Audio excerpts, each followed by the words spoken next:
Okay gas, आज के video में हम शुरू करेंगे हनी बी, मधुमक्खी जो कि शहद या हनी का फॉर्मेशन करते हैं। इकोनॉमिक इम्पोर्टेंस वाला इंसेक्ट है ये। सबसे पहले हम बात करते हैं इसके फाइलम की कि इसका फाइलम कौन सा है हमारे पास। आपको पता ही है फाइलम कि जो इंसेक्ट है वो कौन से फाइलम के हैं, ऑर्थ्रोपोडा के। ऑर्थ्रोपोडा के फाइलम है ऑर्थ्रोपोडा फाइलम से बिलोंग करते हैं ये। और ऑर्थ्रोपोडा जो फाइलम है उसमें हमारे पास 85% जो पॉपुलेशन है वो इंसेक्ट बनाते हैं। तो ये जो इंसेक्ट्स ने हमारे पास हनी भी है इकोनॉमिक इम्पोर्टेंस वाली, क्योंकि इससे रोज़गार या आर्थिक सहायता मिलती है। जब हम बात करते हैं इसके फाइलम की तो फाइलम हमारे पास क्या आता है इसका, ऑर्थ्रोपोडा। एंड क्लास कौन सी आएगी जिसमें सभी इंसेक्ट्स पाया जाता है, that is insecta. Insecta class का एनिमल है ये। ऑर्डर की बात करें तो ऑर्डर हमारे पास इसका आता है हाइमेनोप्टेरा। हाइमेनोप्टेरा ऑर्डर से बिलोंग करते हैं। और फैमिली इसकी कौन सी हमारे पास, एपिडी। अब जो शहद है, शहद को बहुत अधिक इम्पॉर्टेंट एलिमेंट माना गया है। शहद का हवन यज्ञ या किसी भी प्रकार की पूजा में भी बहुत महत्व है। हिंदुओं के सभी धार्मिक अनुष्ठानों में भी शहद का अनिवार्य रूप से प्रयोग किया जाता है। प्राचीन समय से ही शहद का बहुत महत्व माना गया है। अब इंडिया में जो हमारे पास स्पीशीज़ मिलती हैं, इंडिया में मिलने वाली स्पीशीज़ हमारे पास कितनी है, 4, जो कि हमारे भारतवर्ष में या इंडिया में पाई जाती हैं। फर्स्ट है हमारे पास सुरांग मधुमक्खी या एपिस डोरसाटा। सेकंड है हमारे पास भारतीय मोना या एपिस इंडिका। थर्ड हमारे पास है भृंग मधुमक्खी या एपिस फ्लोरिया। एंड लास्ट है हमारे पास मेलिपोना स्पीशीज़ या जिसको कहते हैं डंपर मधुमक्खी। अब जो सारंग मधुमक्खी है ये कहाँ कहाँ पाई जाती है, इंडिया में लगभग सभी क्षेत्रों में पाई जाती है। और इसका साइज़ 20 mm लंबी होती है और सभी मक्खियों से बड़ी होती है। सभी कौन सी, जब हम ये 4 की स्टडी कर रहे हैं जो हमारे इंडिया में पाई जाती है उसमें सबसे बड़ी कौन सी है, एपिस डोरसाटा। और ये जो हनी है या शहद की फॉर्मेशन है वो भी सबसे अधिक करती है। ये कहाँ अपने छत्ते बनाती है, ऊंची इमारतों या पेड़ों की जो ब्रांचेज है या ऊंची इमारतों पर, छज्जों पर, या पहाड़ी जो एरिया है, पहाड़ी जो भाग है उनकी गुफाओं पर ये अपने छत्ते या अपना घर बनाती हैं। और ये क्या होती हैं, ये बहुत एक्साइटमेंट वाली होती हैं, अग्रेसिव स्वभाव की होती हैं और छेड़ने पर क्या हो जाती हैं, शीघ्र ही क्रोधित या हाइपर हो जाती हैं। और ये क्या करती हैं, फिर अगर उनको छेड़ा जाए तो ये हम पर अटैक करती हैं। वैसे जनरली आपने देखा है कि जब आप मधुमक्खियों के छत्तों को देखते हो या मधुमक्खियों के छत्तों के पास भी जाते हो, आप उन्हें किसी प्रकार से छेड़छाड़ नहीं करते तो वो हमें किसी प्रकार के नुकसान पहुँचाने का प्रयत्न नहीं करती। पर यदि हम मधुमक्खियों के छत्तों को छेड़ देते हैं तो नेचुरल सी बात है कि वो हम पर अटैक करती हैं। और ये उनमें सबसे ज़्यादा हाइपर अग्रेसिव होती है, बहुत क्रोध के साथ ये अटैक करती हैं। और ये क्या करती हैं, फिर झुंड के रूप में अटैक करती हैं, अकेले अटैक नहीं करती। इनको छेड़ा जाए तो झुंड के रूप में अटैक करती हैं और इतनी अधिक खतरनाक भी हो सकती हैं कि कुछ कंडीशन में जिसको ये काटती हैं उसकी डेथ भी हो सकती हैं। और ये कैसी होती है, माइग्रेटरी कौन सी होती हैं, जो कि एक स्थान पर टिककर नहीं रहती। माइग्रेशन मीन्स प्रवास करना, एक स्थान से दूसरे स्थान तक जाना या उड़ना। इस कारण क्या होता है, ये प्रवासी होती हैं, माइग्रेटरी स्वभाव की होती हैं, एक स्थान से दूसरे स्थान तक जाती रहती हैं, उड़ती रहती हैं। तो गर्मियों में कहाँ चली जाती हैं, पहाड़ों पर, क्योंकि पहाड़ों पर इन्वायरमेंट कंपैरेटिवली ठंडा रहता है। और सर्दियों में कहाँ आ जाती है, मैदानी भाग पर। मैदानी भाग में सर्दियों का टेम्परेचर कंपैरेटिवली पहाड़ों के अधिक होता है, इस कारण ये माइग्रेशन करती रहती हैं और इनके माइग्रेशन स्वभाव के कारण ही क्या है, ये इनको पाला नहीं जा सकता, इनको पालते नहीं हैं। एक जो उनका छत्ता होता है या जो एक उसका घर होता है उसमें से लगभग 35 kg से 40 kg तक हनी को प्राप्त कर सकते हैं। मतलब एक उसके जो छत्ते में या एक उसके जो घर में से हम शहद प्राप्त करते हैं उसकी अमाउंट कितनी है, 35 से लेकर 40 kg तक, 40 kg तक शहद एक ही छत्ते से मिलता है। तो नेक्स्ट हमारे पास है भारतीय मोना एपिस इंडिका। ये भी क्या है, पूरे भारतवर्ष में पाई जाती है, परंतु ये क्या होती है, डिफरेंट नेचर की होती है। किससे डिफरेंट, जो हमने अभी सारंग पढ़ी थी, सारंग मधुमक्खी से अलग स्वभाव की होती है, ये शांत होती है, जबकि सारंग क्या होती है, अग्रेसिव स्वभाव की होती है और इनका पालना आसान है। मतलब पालने के लिए हम किसका, कौन सी स्पीशीज़ को पाल सकते हैं, ये एपिस इंडिका को पाला जा सकता है। इसका आकार भी उसके कंपैरेटिवली छोटा होता है, ये 15 मिलीमीटर की होती है और अंधेरे में रहना पसंद करती हैं। इनके जो घर हैं वो छत्ते कहाँ मिलते हैं, घरों की छतों आदि के नीचे मिलते हैं, मीन्स जहाँ पे रोशनी कम आए वहाँ पर इनके छत्ते मिलते हैं, या झाड़ियों में खोखले पेड़ों के तनों पर या शाखाओं पर भी ये छत्ते बनाती हैं। और इनके जो एक छत्ते में से जो शहद मिलता है वो 3 से 4 किलोग्राम ही होता है, 3 से 4 किलो ही शहद मिलता है। और ये अपने पुराने छत्तों को छोड़कर इधर उधर बहुत कम ही जाती हैं, रेयरली एक स्थान से दूसरे स्थान तक जाती हैं। नेक्स्ट है एपिस फ्लोरिया, भृंग मधुमक्खी। ये किससे छोटी होती है, फर्स्ट सबसे बड़ी कौन सी हमारे पास, सारंग, सेकंड भारतीय मोना एपिस इंडिका, और थर्ड बात करते हैं एपिस फ्लोरिया की, वो सेकंड भारतीय मोना से भी साइज़ में छोटी होती हैं और पूरे इंडिया में डिस्ट्रीब्यूटेड हैं। इनको क्या है, अंधेरा अच्छा नहीं लगता, जबकि जो भारतीय मोना स्पीशीज़ है उनको अंधेरा अच्छा लगता है। ये खुले स्थानों, अंधेरा अच्छा न लगने के कारण क्या करेंगे, खुले स्थानों पर अपना घर बनाती हैं या अपने छत्ता बनाती हैं और छोटे छोटे छत्ते बनाती हैं और उसमें से कितना, केवल 250 ग्राम ही एक छत्ते से शहद की प्राप्ति होती है। और ये सर्दी को सहन नहीं करती, इसलिए ये पहाड़ों पर भी जनरली नहीं पाई जाती, ये प्लेन एरिया में पाई जाती है। नेक्स्ट है हमारे पास मेलिपोरा स्पीशीज़ या डंपर मधुमक्खी, सबसे छोटी है। हमने चौथी पे हम आ गए हैं, सुरांग सबसे बड़ी, सेकंड भारतीय मोना Apis indica, third Apis florea and last is Melipona species, जो सबसे छोटी मक्खी है। और इनमें क्या होता है, स्टिंग नहीं होता, स्टिंग क्या है, डंक जो मारती हैं वो इनमें नहीं पाया जाता। इनका भी डिस्ट्रीब्यूशन क्या है, पूरे इंडिया में ही डिस्ट्रीब्यूटेड होती हैं और ये शांत स्वभाव की होती हैं, परंतु एक नेगेटिव है कि इसमें जो शहद है वो बहुत कम मात्रा में मिलता है। इस आर्थिक दृष्टिकोण के कारण इसको, या कम शहद मिलने के कारण इसको पालना नहीं जाता, या इसको पालने में लोग ज़्यादा इंटरेस्ट नहीं रखा जाता। और भारतीय मोना की तरह क्या होती हैं, एपिस मेलिफेरिया स्पीशीज़ की मधुमक्खियाँ होती हैं जिनको आजकल इंडिया में ऊपरी भाग मतलब पहाड़ों में पाला जाता है, जिनका शहद अच्छी किस्म का भी होता है और भारतीय मोना एपिस इंडिका के कंपैरेटिवली 9 से 10 गुना अधिक शहद की प्राप्ति होती है और इनसे वर्ष पूरे साल में 50 से 180 किलोग्राम शहद प्राप्त किया जा सकता है। इस प्रकार ये डिफरेंट इंडिया में पाए जाने वाले स्पीशीज़ 4, परंतु आजकल क्या है, यूरोपियन जो मधुमक्खियाँ हैं एपिस मेलिफेरिया, इसको भी इंडिया में पाला जाता है। अब नेक्स्ट बात करते हैं हम इसके इकोनॉमिक्स इम्पोर्टेंस की। इकोनॉमिक्स इम्पोर्टेंस के आधार पर क्या होती है, ये उपयोगी होती हैं, या जिसको हम कहते हैं कि ये हमारे लिए आर्थिक सहायता प्रदान करते हैं। अब इसमें 2 प्रकार के हमारे पास प्रोडक्ट मिलते हैं, एक तो मिलता है हमारे पास हनी और दूसरा मिलता है हमारे पास वैक्स।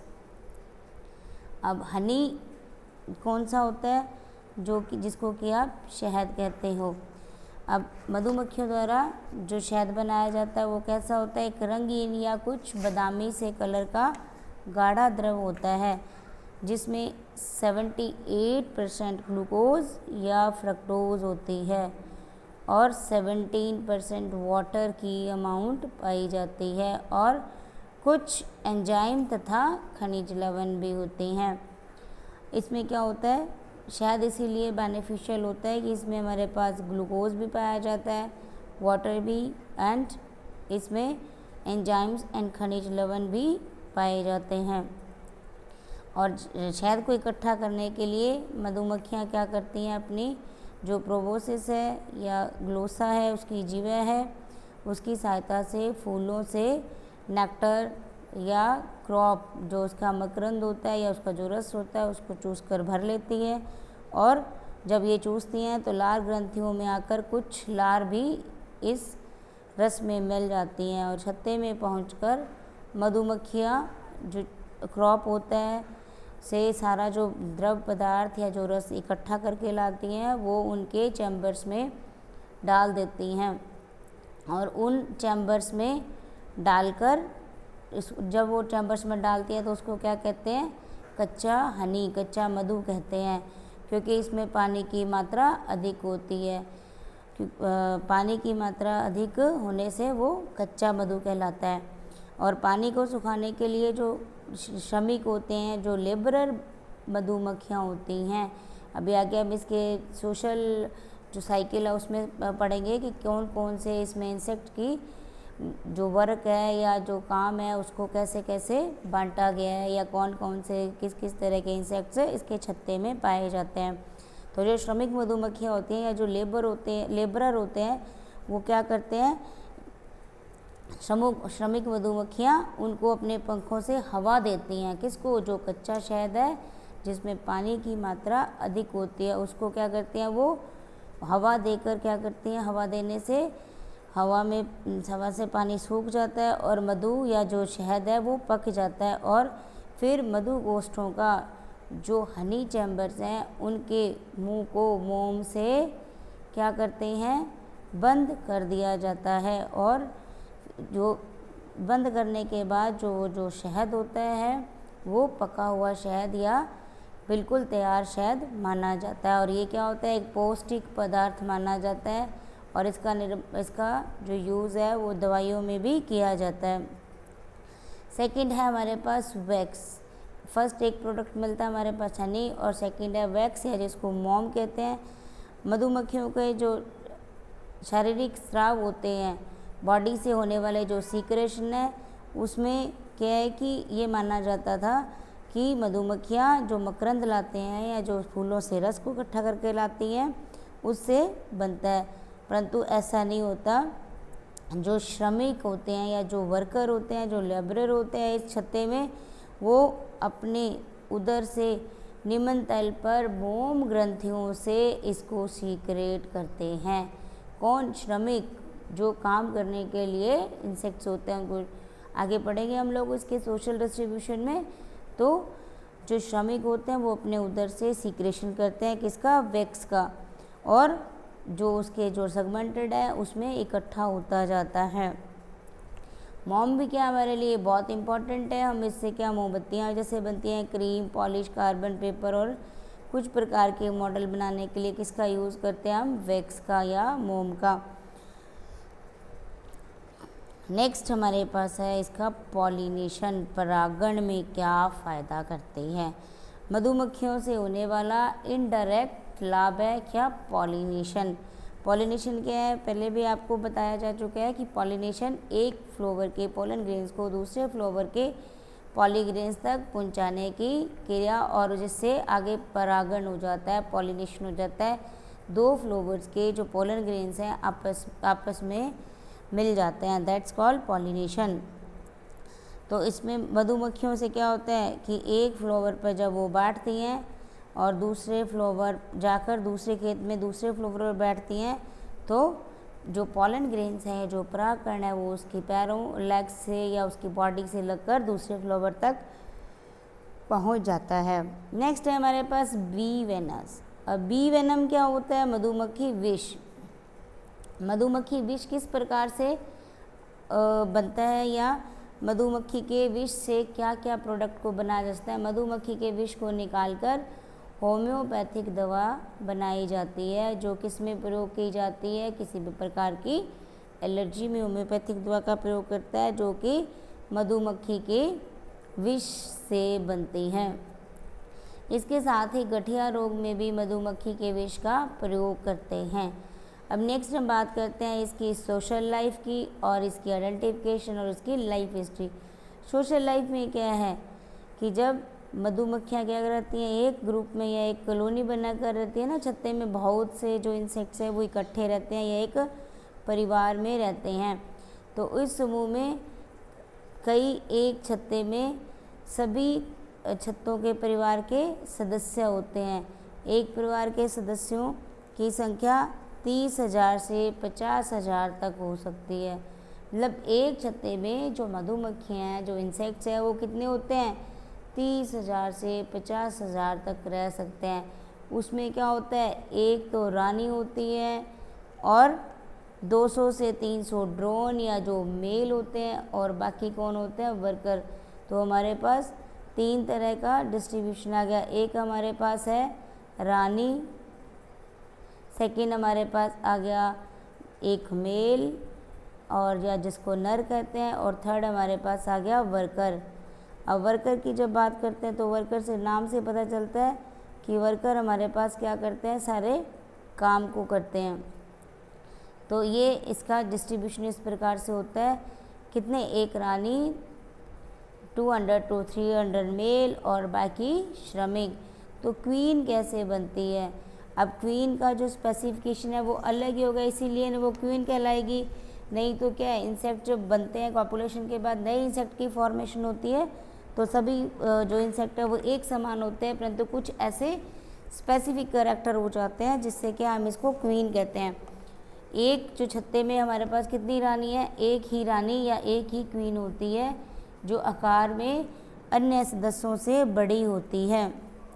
अब पहला कैरेक्टर हो गया ना कि हम अगर रानी की बात करें तो रानी क्या है, सबसे पहले क्या है, रानी सबसे बड़ी होती है। बड़ा जो इंसेक्ट है वो छत्ते का रानी होता है। अब मधुमक्खियाँ क्या होती हैं, छत्ते की जो सारी की सारी इंसेक्ट पॉपुलेशन है वो क्या होती है, इसी रानी की संतान, इसी क्वीन की बच्चे होते हैं, इसी क्वीन के ही आगे जनरेशन होती है, इसलिए इसको क्या कहते हैं, रानी माता। रानी माता कहने का कारण समझ आ गया कि एक ही रानी के सारे जो इंसेक्ट है वो एक ही माँ के या एक ही रानी के जनरेशन है, इसलिए उनको रानी माता कहते हैं।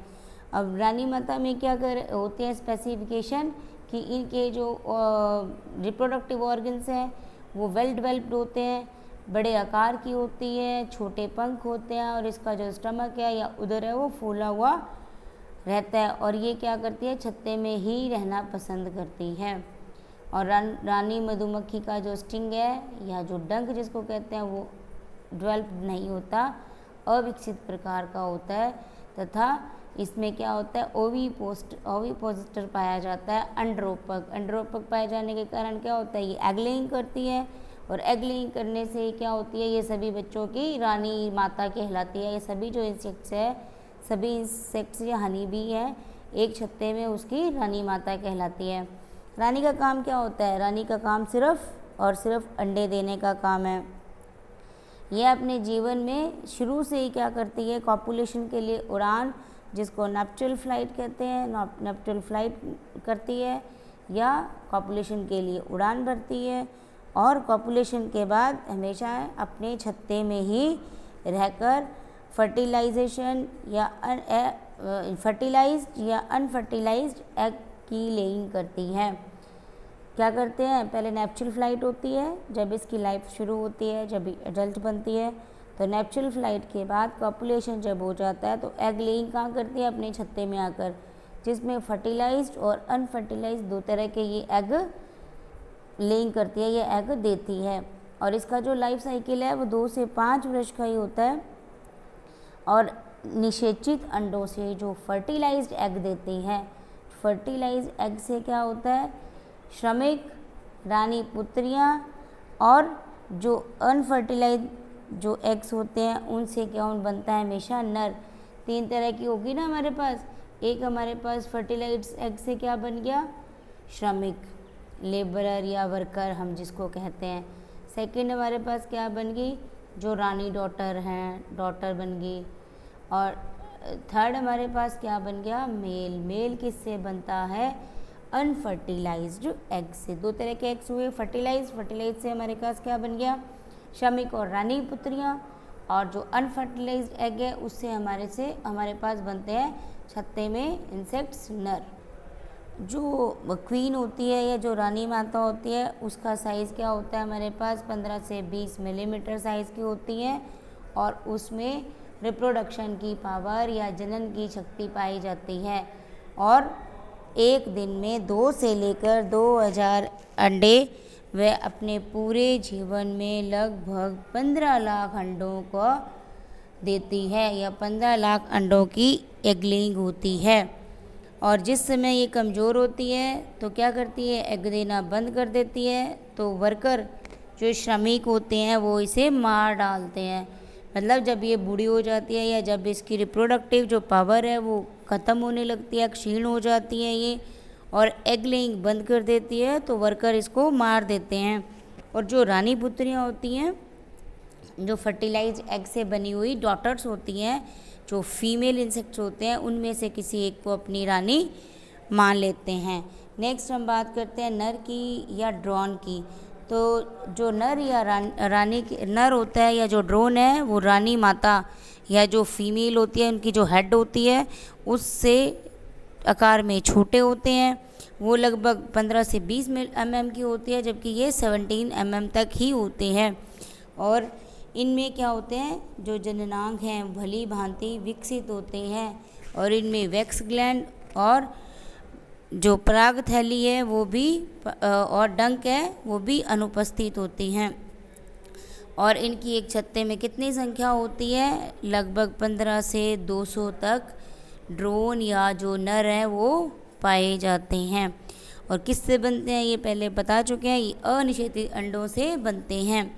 2 प्रकार के अंडों में जो दूसरा होता है अनिषेचित या अनफर्टिलाइज्ड, उससे मेल या ड्रोन बनते हैं। और इनका काम सिर्फ क्या होता है, कॉपुलेशन करना। कॉपुलेशन के काम के अलावा ये किसी भी प्रकार के काम को नहीं करते। ये श्रमिकों द्वारा एकत्रित भोजन पर ही निर्भर रहते हैं। और ये जो खाना श्रमिक लाते हैं या जो वर्कर इकट्ठा करके लाते हैं उनको ही ये खाते हैं।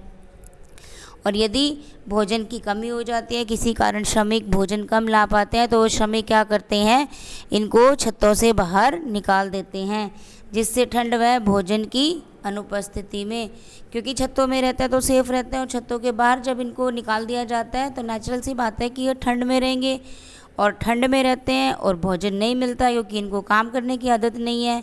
अब इनकी ये सोशल जो लाइफ है वो इस तरह से ही है कि जब ये छत्ते में है तो दूसरों पर डिपेंडेंट है, श्रमिक काम करते हैं, और जब श्रमिक के पास कमी हो जाती है तो श्रमिक इनको उठाकर छतों से बाहर निकाल देते हैं, तो भोजन की कमी से ये मर जाते हैं। नेक्स्ट हम बात करते हैं श्रमिक की, जो वर्कर होते हैं।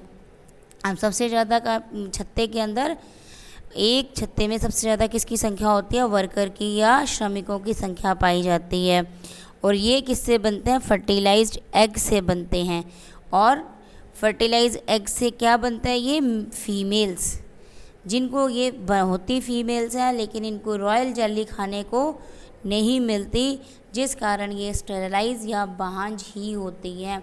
अब वर्कर क्या हो गया, वर्कर के पास रिप्रोडक्टिव पावर इस कारण नहीं है क्योंकि जब उनका डेवलपमेंट हुआ या वो निषेचित अंडों से मादाएं बनती हैं तो वो जो कि रॉयल जेली नहीं खा पाते या रॉयल जेली नहीं मिलती, उनमें किसी भी प्रकार की रिप्रोडक्टिव पावर डेवलप नहीं होती, जिस कारण क्या है वो बांझ या स्टेराइल रह जाती हैं और संतान उत्पत्ति या रिप्रोडक्शन के योग्य नहीं होती।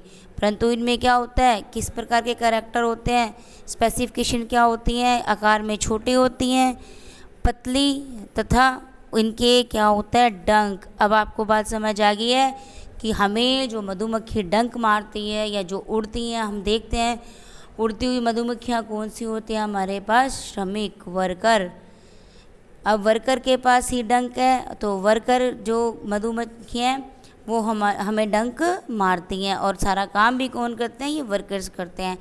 क्या करते हैं? जो रस चूसते हैं या जो भोजन इकट्ठा करके लाते हैं, वो सारा काम भी यही करते हैं।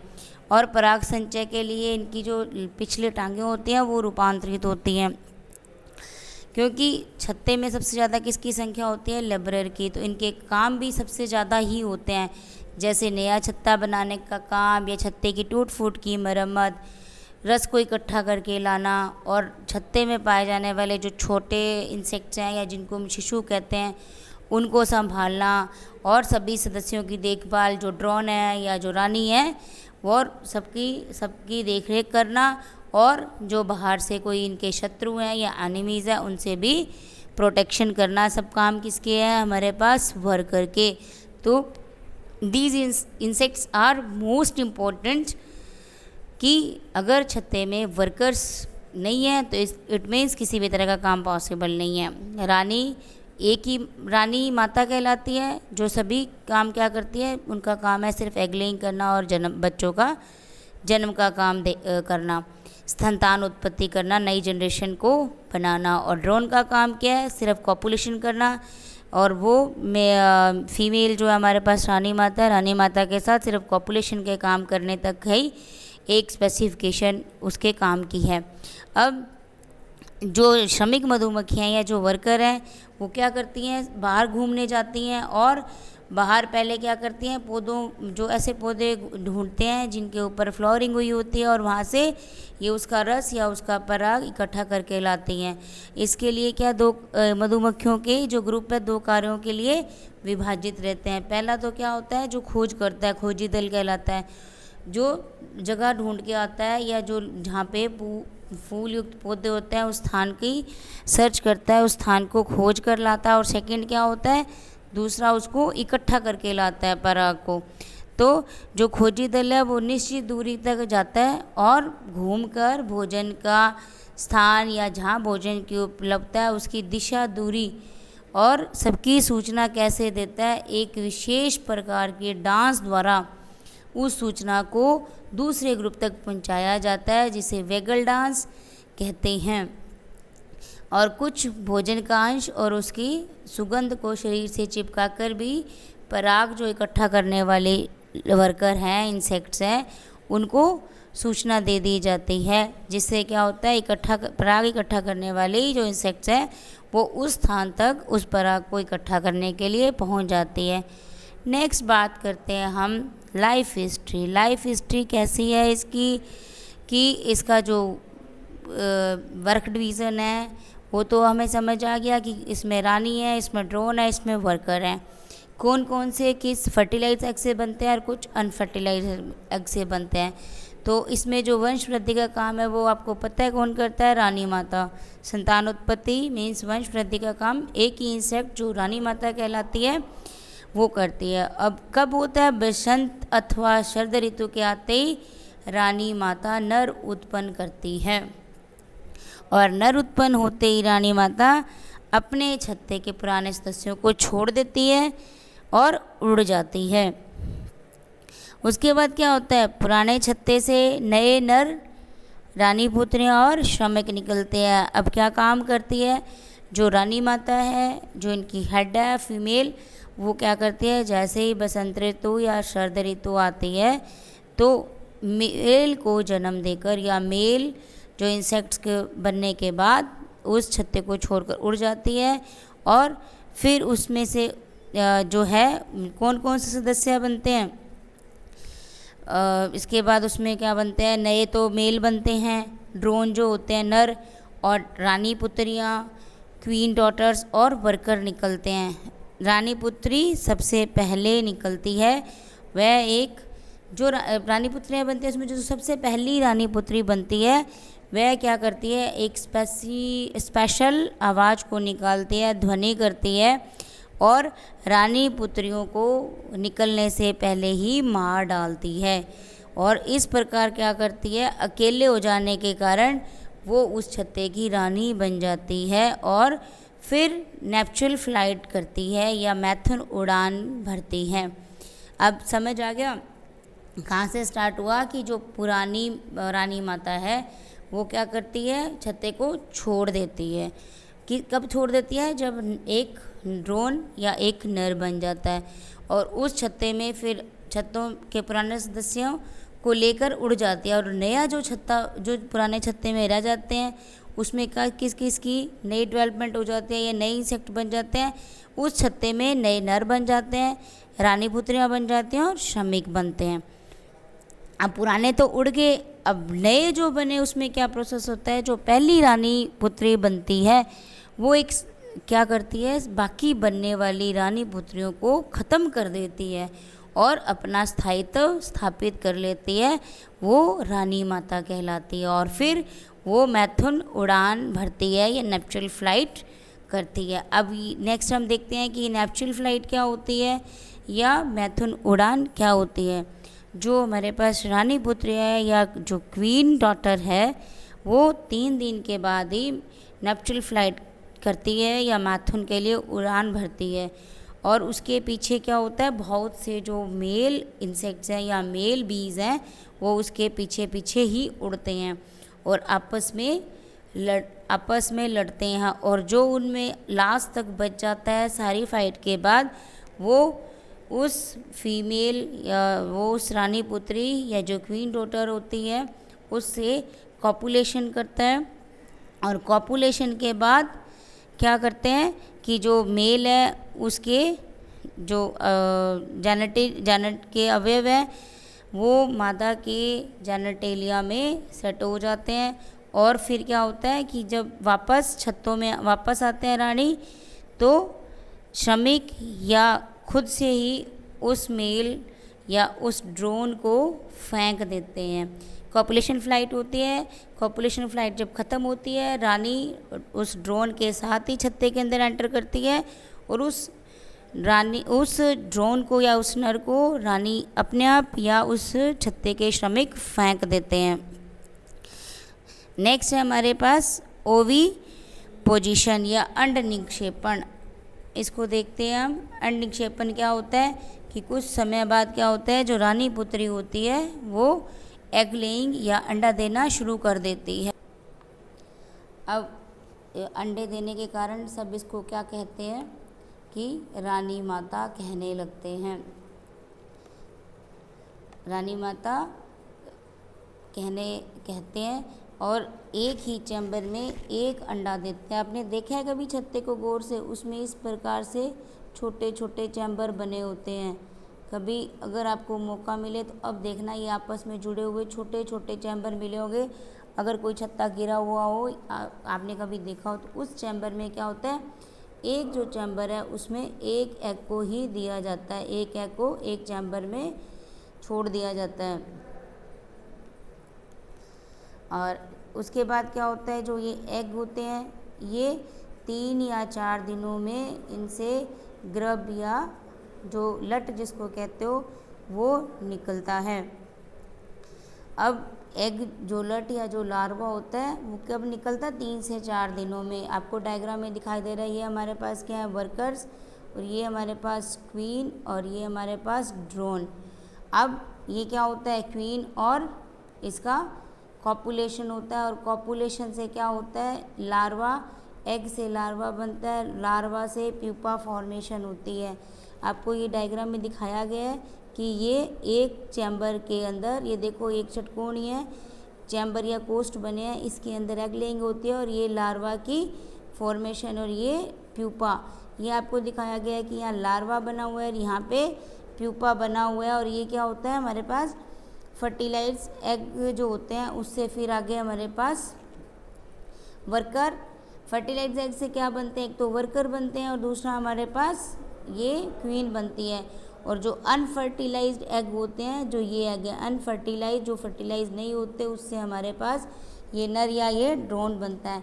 अब जो हमारे पास इसका ग्रब होता है वो कैसा होता है, हल्के पीले रंग का होता है, और श्रमिक मधुमक्खियाँ इसे खाने में 2-3 दिन तक क्या देती हैं, रॉयल जेली देती हैं।